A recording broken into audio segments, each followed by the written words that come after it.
Hi, welcome back to Reading with Leon. Trying to decide if I want to do a long book or a short book. Let's see here. Let me know if you guys like the long books or the short books better. That one's a little too long for right now. I think I'll read some short ones. We got Nubby. It's another Dolly Parton Imagination Library book. It is by Dan Richards and illustrated by Shanda McClosky. Looks like it might be about a cute little stuffed animal. Let's see here. There. So you guys can see me better. Okay.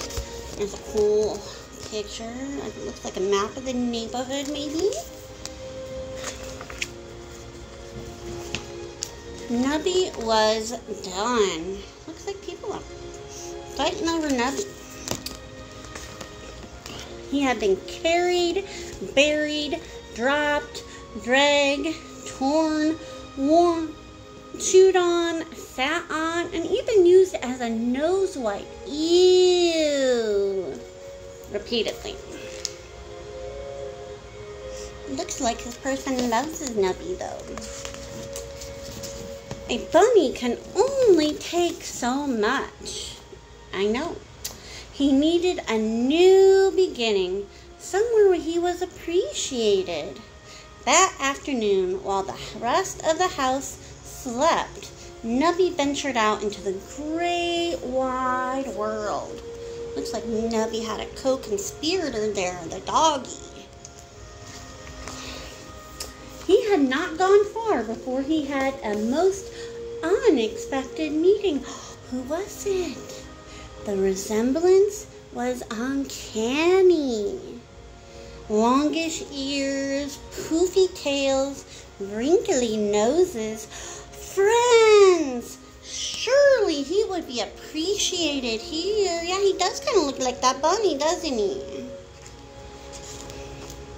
But instead of welcoming him, they ignored him. Oh, it was as if they didn't even see him.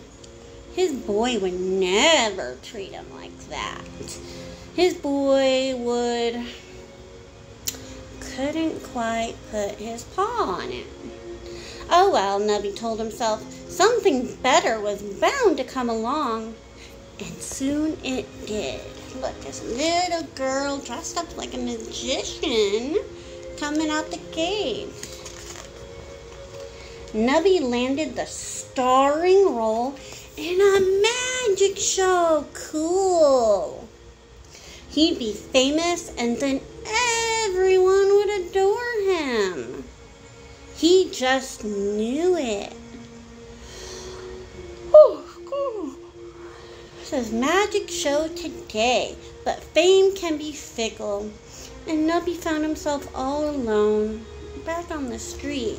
Looks like nobody appreciated the magic show the person put on. That's so sad. Poor magician and Nubby. Finding someone to appreciate him was hard work. Oh, excuse me. This may be my last book for a while because I need to take a nap for today. He longed for a familiar voice, and even if sometimes it was whiny and grumpy, but Nubby was far from home. Too far to turn back now. You're never too far to go home, Nubby. If popularity and fame weren't the answers, then what could it be? Of course. Why hadn't he thought of it before? He just needed to be rich. Rich? Is rich the answer to problems? It can answer basic needs, but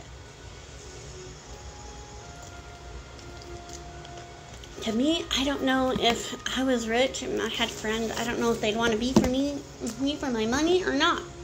I'd probably trust my friends that I had since I was in school more than the friends I made when I was rich. Because they loved me before I had money. Nice read that picture. I got distracted by my water. It's hot today. Very hot, and I'm a sweaty bunny.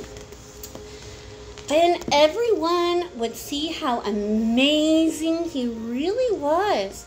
Nubby set out across oceans and continents, braving all manners of danger, searching for treasure. If he finds a money tree, I hope he shares it with me.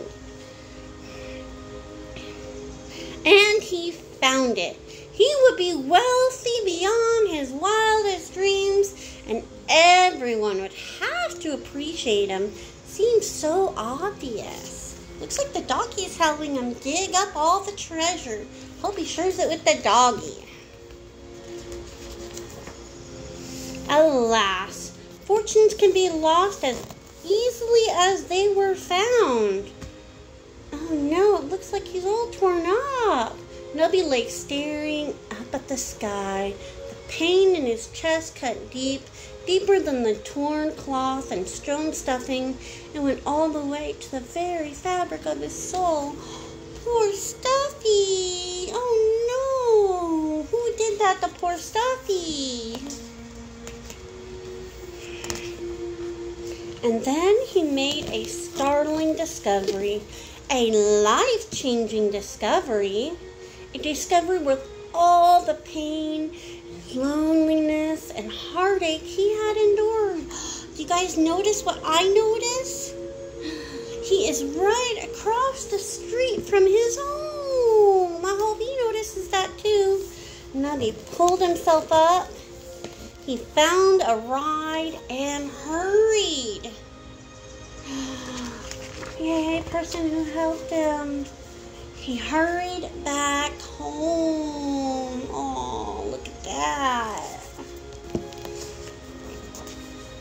Nubby was still carried, buried, dropped, dragged, torn, worn, chewed on, sat on, and even used as a nose wipe.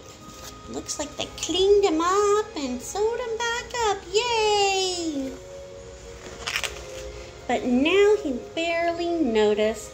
He was too busy being nuzzled, snuggled, cuddled, clutched, bathed, bundled, squeezed, smooched, and utterly adored. Repeatedly, just like he had always been. Only now he cherished every moment of it. That is always good. Sometimes the heartache is worth the good stuff. And that made all the difference. There he's cuddling. And it shows all the places he went. That is so cool. Well, I hope you guys enjoyed that book and learned some lessons, because it's important to appreciate what you have around you, because you won't never really appreciate it till it's gone. So think, instead when you're thinking about all the bad things, maybe your car's not working, or you didn't get that toy you wanted, just think of all the other things you have, like parents who love you, friends who love you, siblings, your animals. Think about things you do have that make you happy. And remember those in the times where you're sad or mad or just downright in the dumps. I try to think that, because I have bad days. Days when I'm sad, mad, and thinking, what else can go wrong? But then I remember I have Leon, and I have my kitty, Rowena. Say hi, Rowena. Meow, meow. And I have Avery. There's Avery and Rowena. And I have my friends who love me, and all you guys that are supporting me as I try to do this to help my family, because I can't do much else. My health doesn't always allow it. So try to read you guys books when I can, and I'm sorry sometimes if there's more other days than there are. Like today, so far I've only done 3. But yesterday I did a whole bunch, and last time I did some, I did a whole bunch. I try to do as many as I can on my good days, so that way you guys can enjoy what I do, and I don't have to worry about it on my bad days. So thank you guys all for your support. Share, like, subscribe, tell your friends, your family, strangers. Just help me out. And again, thank you, and I appreciate you. And you guys have a great day. Bye.